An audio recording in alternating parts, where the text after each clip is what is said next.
ፈጣሪ ነው ወይስ የፈጣሪን ፍጡር ለማጥፋት የመጣ ሌላ ክፉ ፍጡር ነው? አላህ የሚባለው ፈጣሪ ነው ወይስ ፍጡር ነው?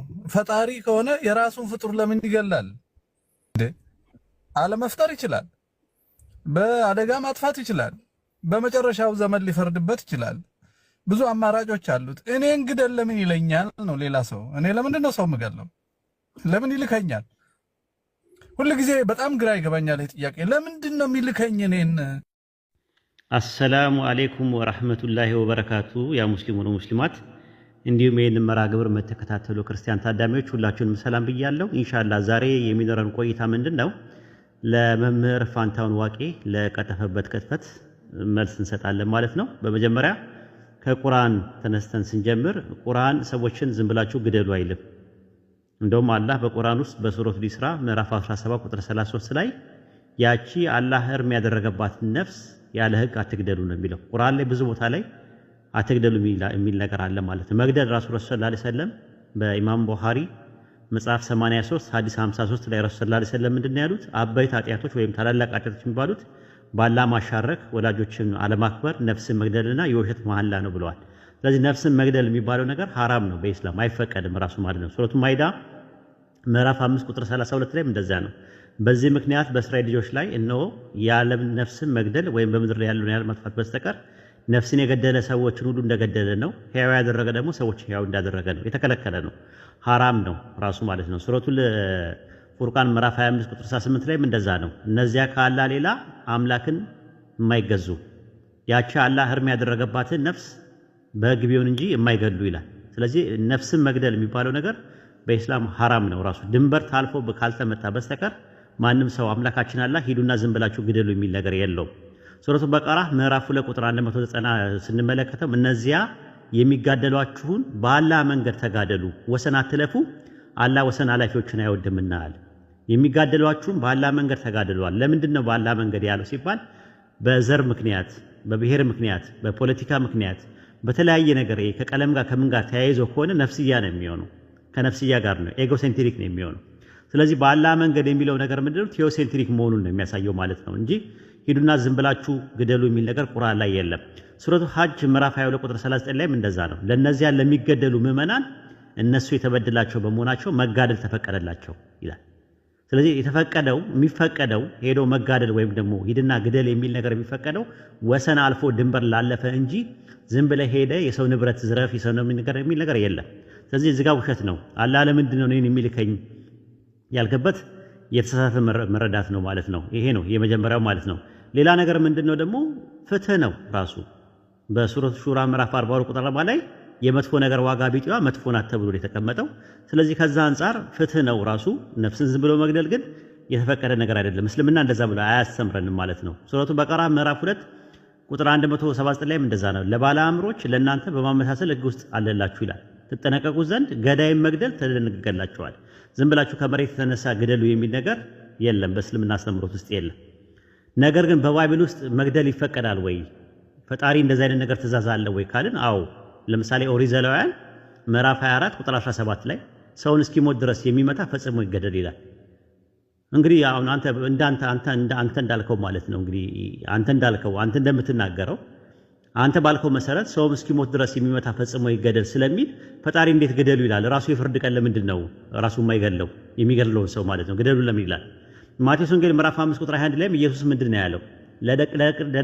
ለቀደሙት አትግደል እንደተባለ ሰምታችኋል፣ የገደለ ሁሉ ፍርድ ይገባዋል አለ። ዛት ሚስ ይገደላል ማለት ነው። እኔ ግን እላችኋለሁ በወንድሙ ላይ የሚቆጣ ፍርድ ይገባዋል አለ።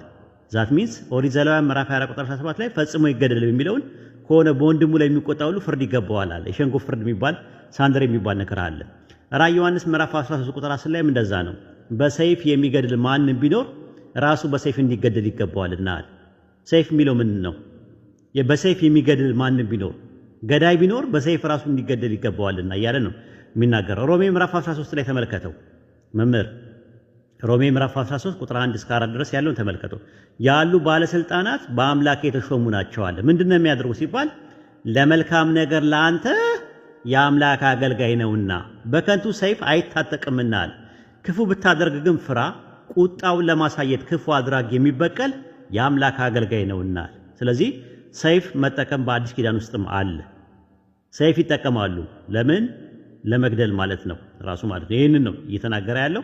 ሌላው በተረፈ አንተ በደንብ አልተመለከትከውም እንጂ ምናልባት ብትመለከተው ብዬ ማስበው ነገር ይገደል የሚል ነገር በጣም በስፋትና በዝርዝር ያለበት መጽሐፍ እንደ ባይብል እንደውም አላየውም ራሱ። ይሄን መጠየቅ መቻል አለብህ። ለምሳሌ ስትመለከተው ኦሪት ዘሌዋውያን ምዕራፍ 24 ቁጥር 16 ላይ የያህዌን ስም የሚሰድብ ፈጽሞ ይገደል ይላል። ለምንድን ነው ይገደል የሚለው? አንተ ባመጣው ሎጂክ ማለት ነው። ደብል ስታንዳርድ ነው። ኦሪት ዘሌዋውያን ምዕራፍ 24 ቁጥር 1 ላይ እግዚአብሔር ሙሴ እንዲህ ብሎ ተናገረው ስለሚል ራሱ ያዘዘው ያህዌ ራሱ ነው ያዘዘው የእግዚአብሔር ስም የሚሰድብ ፈጽሞ ይገደል የሚለው።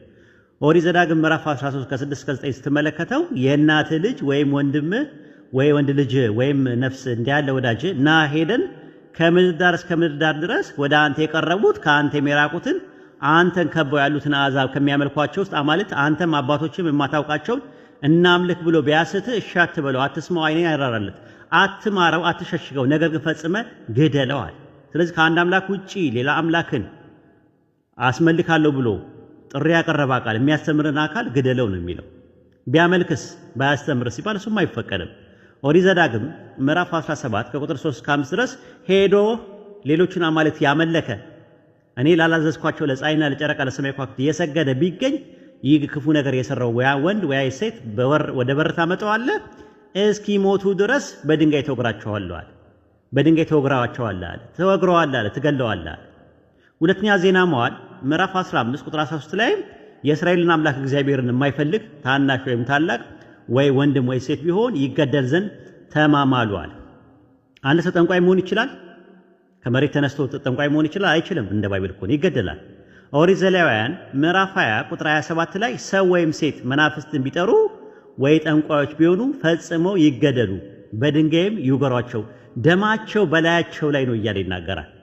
ኦሪት ዘጸአት ምዕራፍ 21 ቁጥር 17 ላይ አባቱን ወይም እናቱን የሚሰድብ ፈጽሞ ይገደል ይላል። ኦሪት ዘሌዋውያን ምዕራፍ 20 ቁጥር 15 ላይ ማናቸውም ሰው ከእንስሳ ጋር ቢተኛ ፈጽሞ ይገደል ይላል። እንስሳይቱንም ግደሏት፣ ይገደል ይላል። ኦሪት ዘሌዋውያን ምዕራፍ 20 ቁጥር 13 ላይ ማናቸውም ሰው ከሴት ጋር እንደሚተኛ ከወንድ ጋር ቢተኛ ሁለቱም ጸያፍ ነገር አድርገዋልና ፈጽሞ ይገደሉ፣ ደማቸው በላያቸው ላይ ነው፣ ይገደሉ የሚል ነገር አለ። አዲስ ኪዳን ላይ ይሄ ነገር ተሽሮ ይሆን? አልተሻረም። ማቴዎስ ወንጌል ምዕራፍ 5 ቁጥር 17 እና 18 ላይ እኔ ሕግና ነቢያትን ለመሻር የመጣው አይምሰላችሁ ልፈጽም እንጂ ለመሻር አልመጣሁምና። እውነት እውነት እላችኋለሁ ሰማይና ምድር እስኪያልፍ ድረስ ከሕግ አንዲት የውጣ አንዲት ነጥብ ከቶ አታልፍም፣ ሁሉም እስኪፈጸም ድረስ አለ። ስለዚህ በብሉይ ኪዳን ላይ የነበሩ ሕግጋት በአጠቃላይ አዲስ ኪዳን ላይ ተሽረዋል የሚል የመጽሐፍ ቅዱስ ማስረጃ የለም። ከዛ ይልቅ ከአንድ አምላክ ውጪ ሌላ አምላክ ብታስተምር ወይ ደግሞ እንትን ባትል እንደምትገደል መጽሐፍ ቅዱስ ይናገራል። ኦሪት ዘጸአት ምዕራፍ 22 ቁጥር 20 ላይ ከያህዌ በቀር ለአንዳች አምላክ የሚሰዋ ፈጽሞ ይገደል። ይህንን ጥቅስ ፍትሐ ነገሥት ላይ ታገኘዋል። ራሱ ፍትሐ ነገሥት አንቀጽ 46 ገጽ 401 እስከ 403 ላይ ብትመለከተው አንድ ሰው የካደ ሰው ካለ ያ የካደ ሰው ይገደላል። በምን ጥቅስ መሰረት ይላል? በኦሪት ዘዳግም ምዕራፍ 17 ቁጥር 5፣ ኦሪት ዘጸአት ምዕራፍ 22 ቁጥር 20፣ ኦሪት ዘዳግም ምዕራፍ 17 ቁጥር 4 እና 5 ላይ ባለው ጥቅስ መሰረት አንድ ሰው ሃይማኖቱን የካደ ሰው ይገደላል በፍትሐ ነገሥት። አንተ ይህንን ሳታነብ ነው ቁርአን ላይ የምትንጠለጠለው? መምህር ሆነ ፍትሐ ነገሥት አንቀጽ 46 ገጽ 104 እስከ 104 ከ104 እስከ 100 ከገጽ 101 እስከ 401 እስከ 403 ያለውን ተመልከት። የለም እንደዛ የሚል ነገር የለም። ይገደላል፣ አይማርም። ራሱ እኔ እንዴት እገልለታለሁ እንዴ ፈጣሪ ምናምን ግደልልኝ የሚል እንዴት ይልከኛል ማለት እንዴት ትላለህ? ይሄው እዚህ ጋር እንዲገደል ይታያል። ዲስቅልያስ ምዕራፍ 24 ቁጥር 26 ላይ በሉ ተመልከት። እኔ ክርስቲያን ነኝ የሚል ክፉ ሥራ የሚሰራ የሚሴስንና የሚረክሰው ቢኖር የሞት ፍርድ ይፍረዱበት። እንዲህ ካለ ሰው ራቁ፣ የሞት ፍርድ ይፍረዱበታል። ለምንድን ነው የሚፈረድበት? አባ ጊዮርጊስ ዘጋስጫ ሃይማኖትን በካዱ ሰዎች ላይ ያለው ብይን በብሉይ ኪዳንም በአዲስ ኪዳን ላይም አንድ አይነት ነው ብሎ ነው ያስቀመጠው። መጽሐፈ ምስጢር ምዕራፍ 2 ቁጥር 28 ላይ እነሆ ሃይማኖቱን በካዱ ላይ በብሉይ ኪዳንና በአዲስ ኪዳን የሞት ትእዛዝ ወጣ ይላል። ከዛስ ቁጥር 29 ላይ የሐዋርያት አለቃ ቅዱስ ጴጥሮስ ቀለሜንጦስ ፍጽምት የምትሆን ሃይማኖትን ሰይፍን መዘህ በኢየሱስ የማያምኑትን ከሃዲዎችና ጨካኞች በብረት ሰይፍ ተዋጋ አለው ይላል። ስለዚህ መገደል አለ ማለት ነው። ሃይማኖቱን ለቆ የወጣ ሰው ይገደላል ራሱ። በመጽሐፈ ሚስጥር ምዕራፍ 2 ቁጥር 35 ላይ በኢየሱስ ክርስቶስ ሃይማኖት ቤተክርስቲያን እንድናነሳትና እንድናጸና ስልጣን አገኘን፣ ይህ የተላለፈው ሰይፍ ይለፍበት ብሎ አሜን አሜን ይላል። አሜን ወአሜን ብሎ ያስቀምጣል። ሰይፍ ነው ያለው ነገር ማለት ነው። ንግሥት እሌኒ የሚያደረገችው ምንድነው? ድርሳነ መስቀል ላይ አንተ በገድል ስለምታምን ድርሳነ መስቀል ዞራ መያዣ ምዕራፍ 20 ቁጥር 29 ላይ ምንድነው ያደረገችው? ዳግመኛ የክርስቲያኖች ወገኖች ሁሉ እንዲህ ስትል አዘዘቻቸው። ምን አለች? የአይሁዳኖች ወገኖች በየቦታው ፈልጓቸው፣ ቤቶቻቸውን አፍርሱ፣ በእሳት አቃጥሏቸው ብላ ትእዛዝ ሰጥታለች። በዛ መሰረት ምንድነው የተደረገው? ድርሳነ መስቀል ዞራ መያዣ ምዕራፍ 20 ቁጥር 30 ላይ አይሁድም ቤቶቻቸው በእሳት አቃጠለች፣ አመፀኞችና ከሃዲያን የሆኑትን አይሁዳኖች አስገደለቻቸው ነው የሚለው። አሁን ጥያቄ የሚነሳውም ነገር ምንድነው? ብሉይ ኪዳን ላይም አዲስ ኪዳን ላይም እንዳየው ፍትሐ ነገሥት ላይ መጽሐፈ ሚስጥር ላይ ድርሳነ መስቀል ላይ አንድ ሰው ከሃይማኖት ውጭ የወጣውን ሰው ፍሪደም አለው። አንተ እንደምትለው እንደ ምዕራባውያን ሳቡት ማለት ነው። ፍሪደም ካለው ለምንድን ነው የሚገደለው? ብሉይ ኪዳን ላይ የነበረው ትእዛዝ ራሱ ከአንድ አምላክ ውጪ የሚመለከውና አምላክ ሌላ አምላክን ያመለከና እናምልክ ያለ ሰው ይገደላል። ጠንቋይ ይገደላል። ግብረ ሰዶም ይገደላል። ከእንስሳ ጋር የሚያደርግ ለምን የፍርድ ቀን አይጠብቀውም? ለምን ግደሉ ይላል?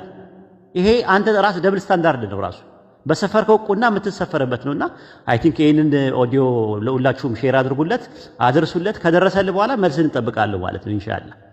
ወሰላሙ አለይኩም ወራህመቱላሂ ወበረካቱ።